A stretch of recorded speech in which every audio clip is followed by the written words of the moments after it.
Good day mga katots. For today's video, nakita karon na pasyente nga Kia Bongo. Ang issue ani hard starting. Ang una nga gibuhat na mo ani, i-check na mo ang iyang battery kung okay pa. Upon checking sa iyang battery, okay naman. Kusog pa kayong battery niya, 100% ang iyang health and charging. Moto mga katots, nag-decide ko nga tanggalon ang iyang engine starter para ma-check na to kung grounded or nagasayad ang ihang rotor sa stator.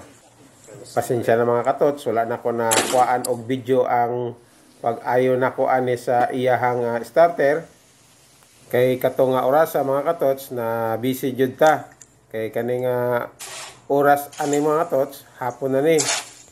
Pero sa iyang issue mga katots, ang problema niya ani ang iyang carbon brush. Ang iyang carbon brush nag-stack up. Moto mga katots, nag-lose contact ang iyahang carbon brush sa iyahang rotor.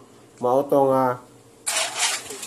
nga hard starting ang iyahang makina. Mao lang to mga katots. Salamat!